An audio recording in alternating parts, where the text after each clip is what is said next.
Good afternoon, everyone. So we're going to do a small recap about the chapter 1, enzyme.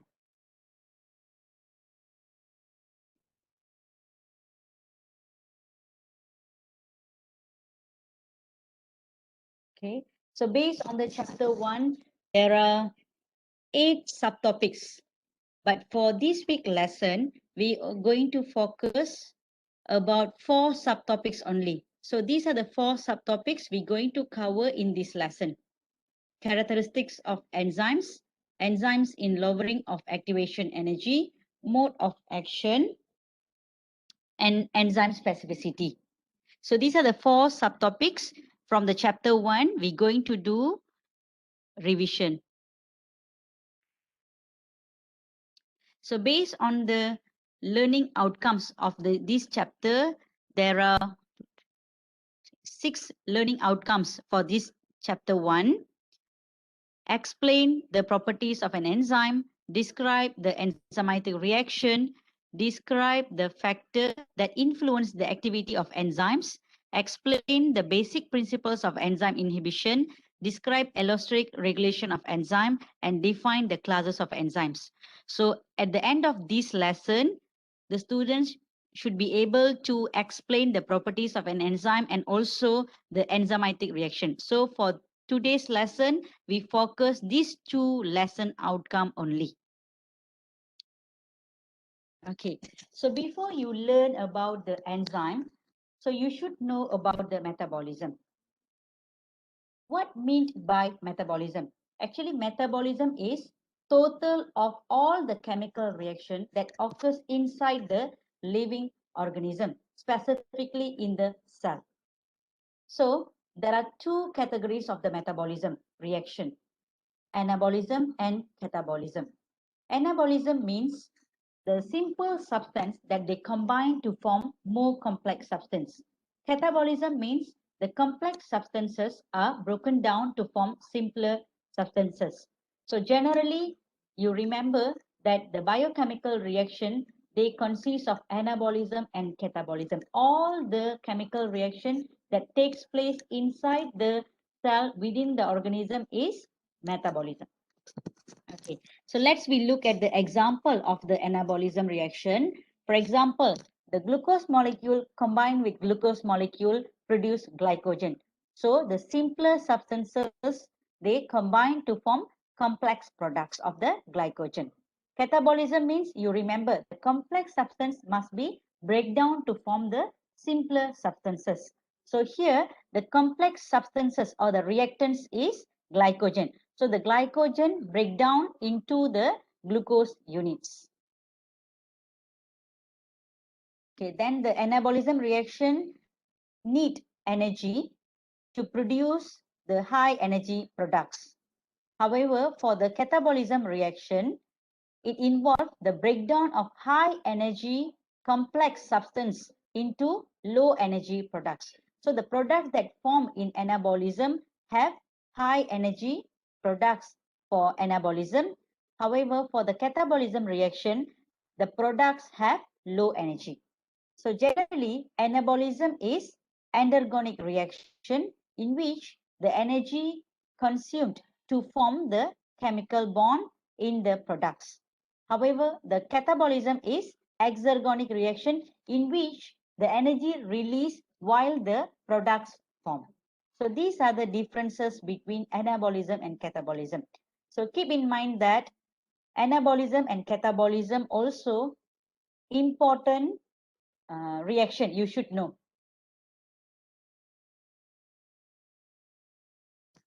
Basically, all the biochemical reaction, when you realize, they does not take place spontaneously. They need the substance to speed up the reaction. Okay, the substance is catalyst. So the catalyst is the one speed up the chemical reaction. But you remember, the catalyst does not change at the end of the reaction. So here, enzyme is the catalyst. So now can you understand what is the relationship between the catalyst and also the enzyme? Because enzyme is a catalyst that speed up the chemical reaction. That's why before you learn about the enzyme, you have to know the types of the chemical reaction. For example, anabolism and also the catabolism reaction.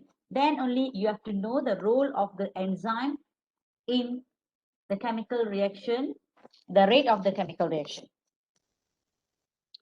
Okay, so based on the first learning outcome, you should know about the properties of the enzyme.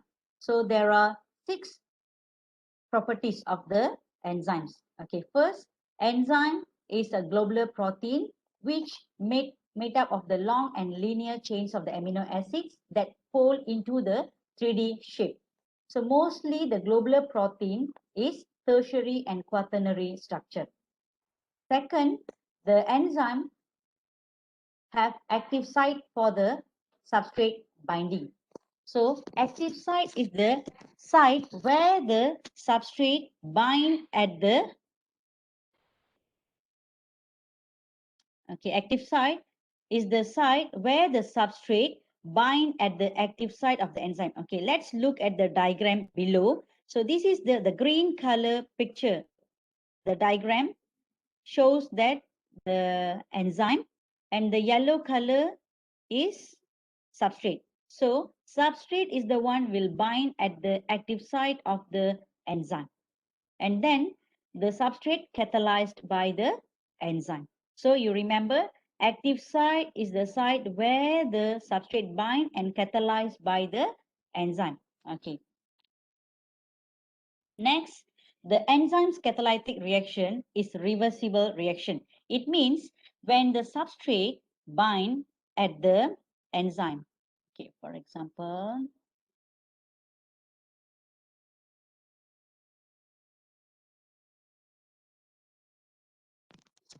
okay, this is the structure of the enzyme. Okay, so this is the structure of the active site. So first, the substrate will bind at the active site. So once the substrate bind at the active site, so the substrate fit at the active site, they form the enzyme substrate complex.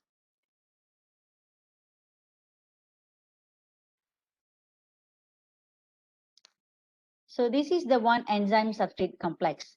Once the substrate bind at the active site of the enzyme, so the enzyme substrate complex form, and then after the enzyme catalyze the substrate is the one break down to the products. So after the substrate release, the enzyme back to their original shape. So when you realize after the reaction or at the end of the catalytic reaction, the enzyme, they back to their original shape as their initial state. So this they call reversible reaction, in which after the product release, another substrate can bind at the active site of the enzyme.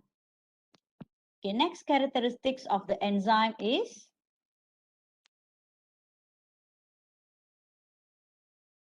enzyme specificity.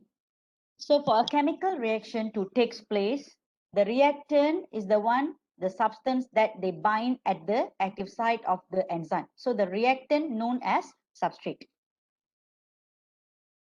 So this is the reactant. And then once they bind, they will become as an enzyme substrate complex, and then the product release. So the enzyme back to the original shape.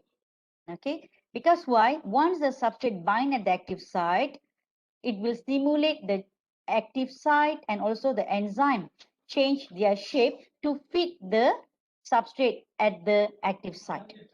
So after the enzyme catalyze the substrate, so the substrate break down to release as a product. So once the product release, the enzyme initially they change their shape, right? So they will be back to their original shape. Generally, the substrate must be complementary shape as the shape of the active site. So that's why enzyme very specific in terms of their substrate and also the type of the catalytic reaction that they catalyze.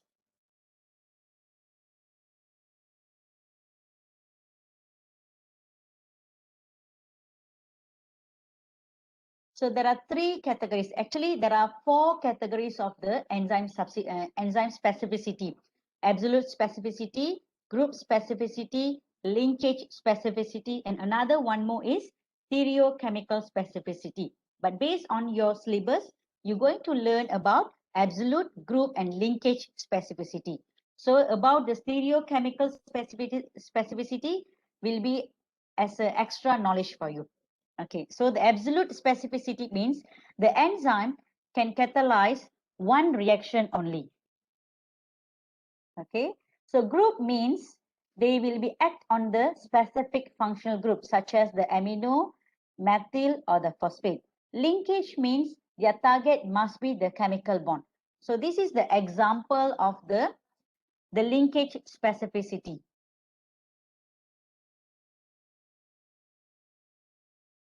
Okay, the sucrose, after catalyzed by the enzyme invertase, break down to form their products, glucose and the fructose, right? So here they catalyze the chemical bond of the sucrose. So this type of the example is linkage specificity. Okay, next characteristics of the enzyme. Enzyme catalytic reaction is very efficient because why? Just the small amount of the enzyme needed to catalyze large amount of the substrate into the product. So it means when one substrate bind at the active site of the enzyme, they catalyze by the enzyme and then release as a product. Another substrate can catalyze by the enzyme. So once the substrate release, another substrate can bind and catalyze by the enzyme. So that's why small amount of the enzyme needed to catalyze the large amount of the substrate. Then the enzyme catalytic reaction, specifically the rate of the reaction, can be affected by many factors. For example, the pH, the temperature, substrate, and enzyme concentration. So these factors we will learn in next lesson. Next, enzyme also act as a catalyst and speed up the chemical reaction by lowering the activation energy. So what meant by activation energy? Okay, activation energy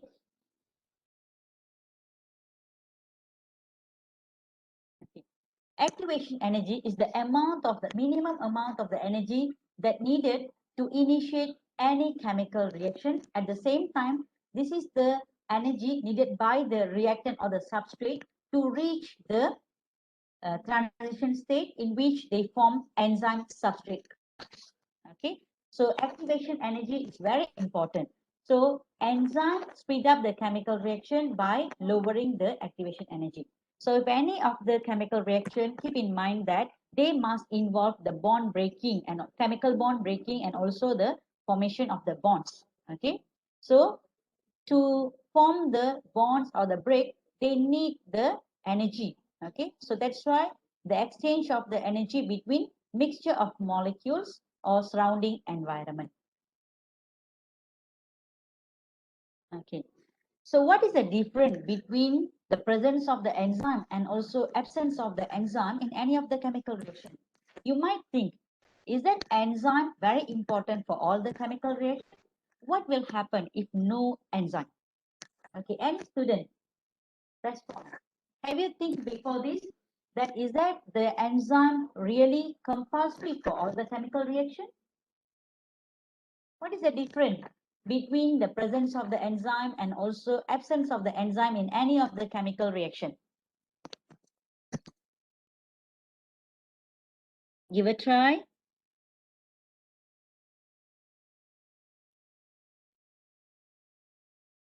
Any student? Pardon? Enzyme.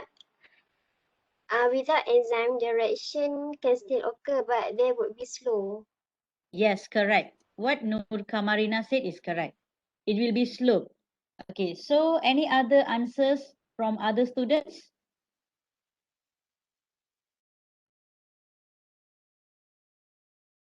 How about the rest? What will happen if enzyme present in the chemical reaction? Give a try. The rate of reaction will increase.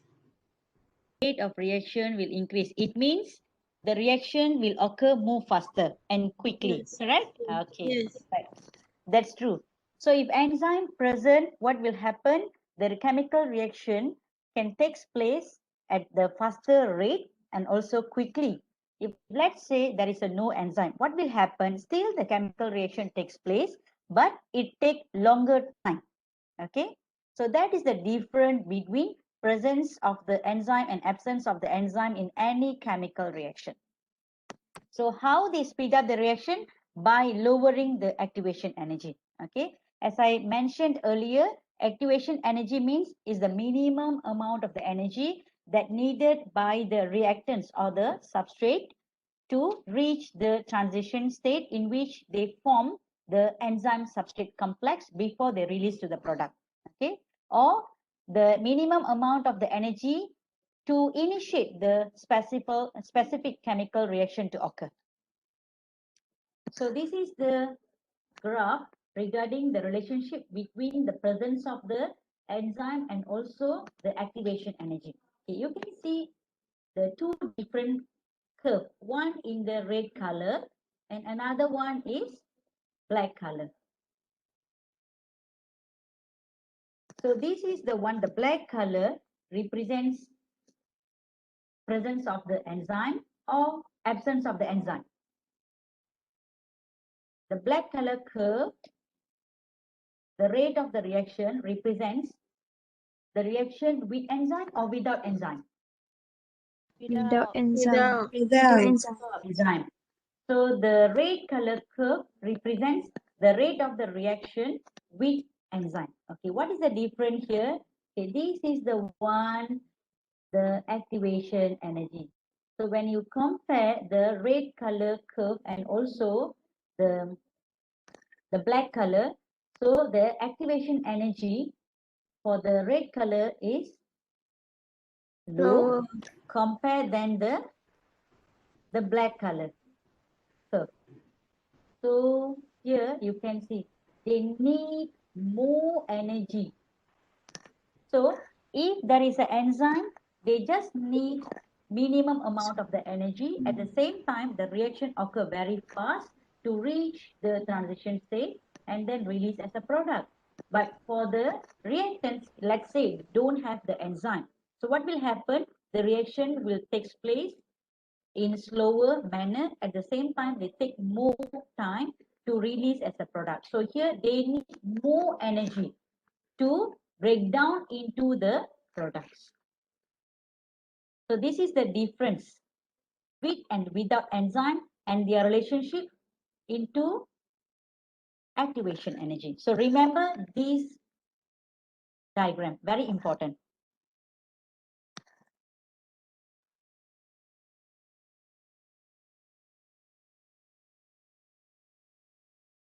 Okay, next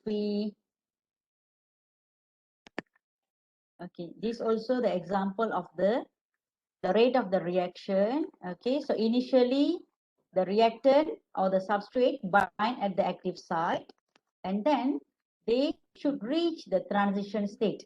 Then only the substrate can catalyze by the enzyme and they release into the products. Okay, but you remember transition state is the state where enzyme substrate complex form, and this is the state is unstable state.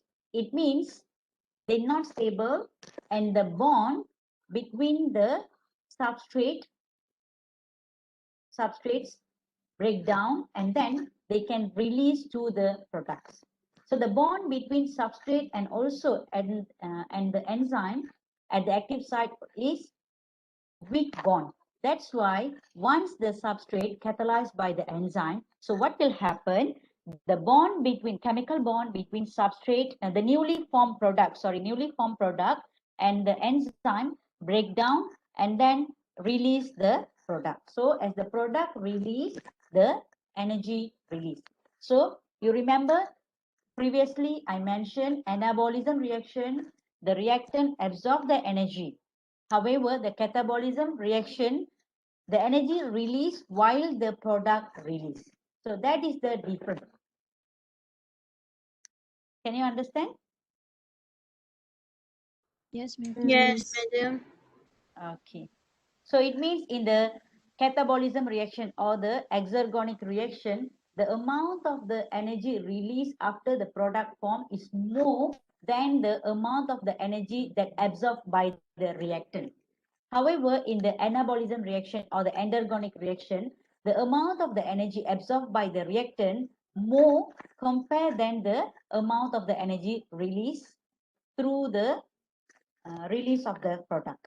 Okay, so that's why in the anabolism reaction, the reactant absorbs more energy.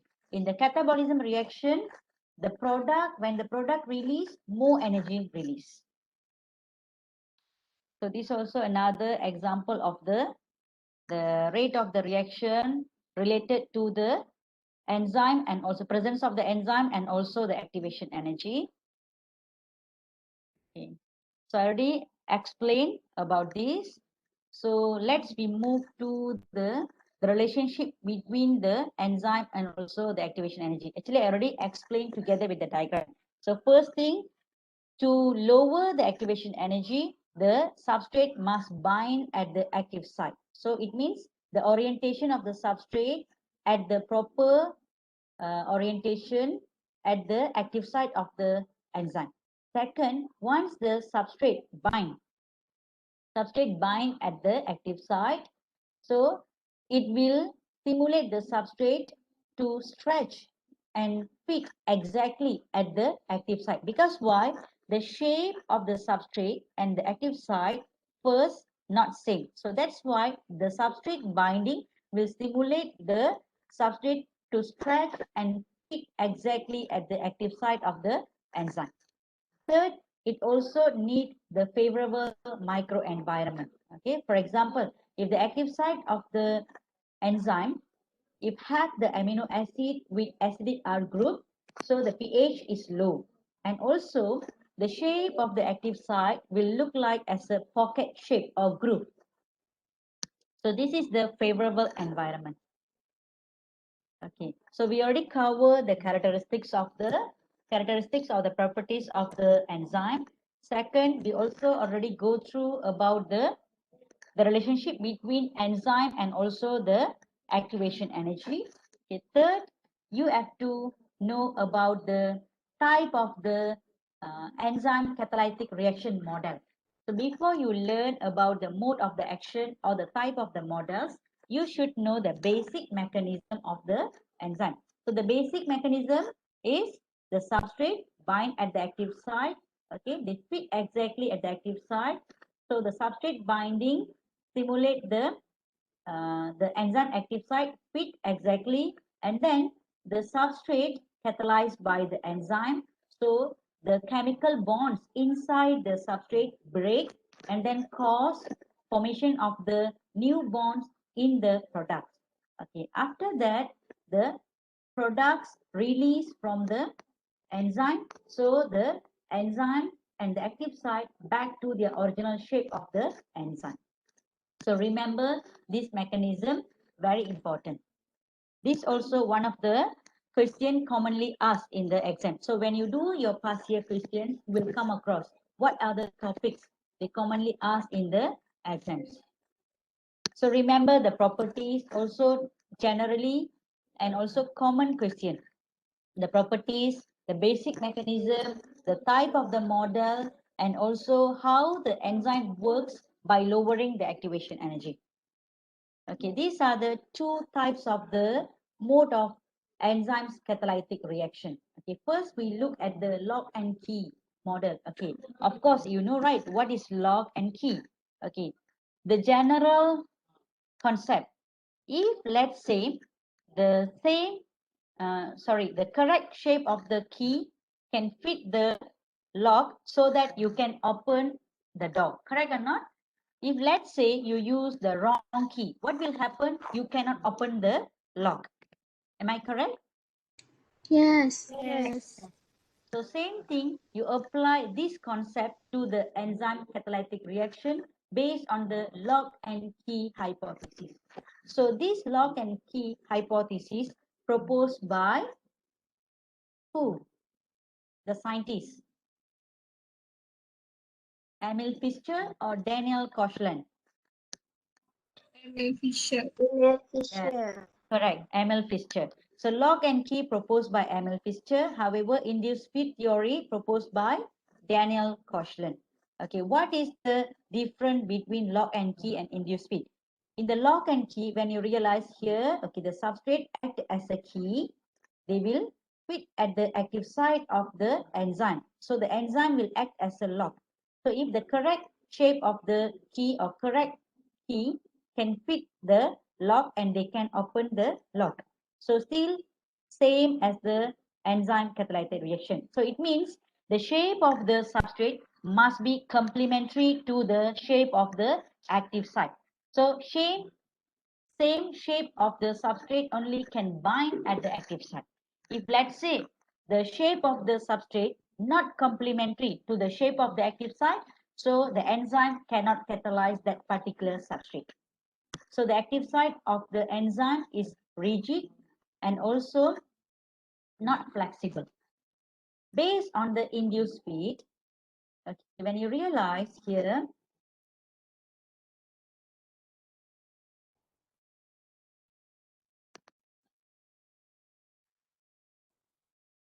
so based on the induced fit theory, the substrate and the active site, there are different shapes. They are not complementary shape as the active site.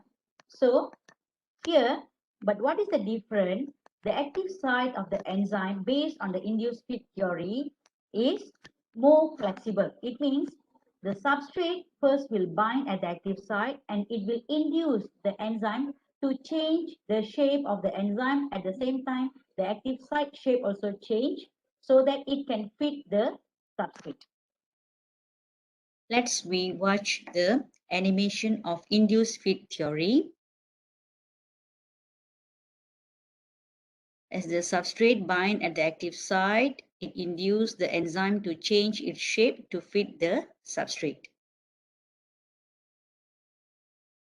So these are the differences between lock and key model and also the induced fit theory. Based on the lock and key model, the active site has a fixed and rigid geometrical conformation. However, based on the induced fit theory, the active site is more flexible. It means any shape of the substrate can bind at the active site, and then the substrate binding will induce the enzyme to change its shape and also the shape of the active site to fit at the active site of enzyme.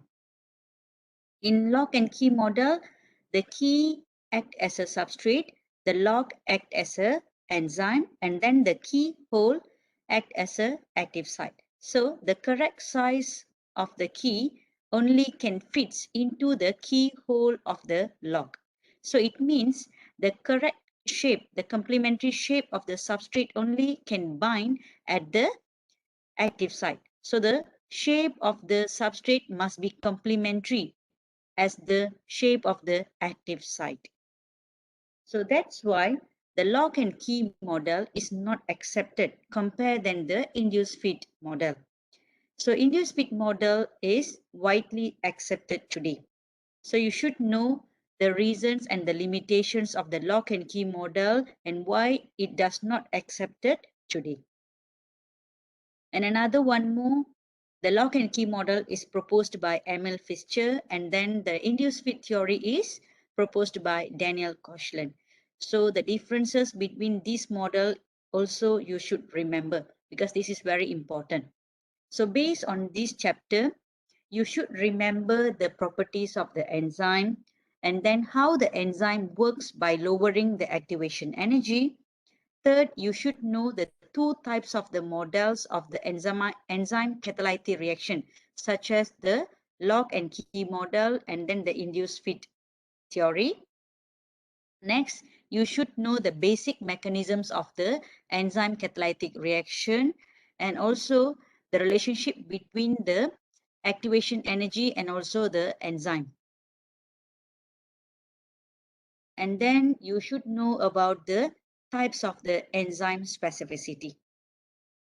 So that's all from me. Thank you.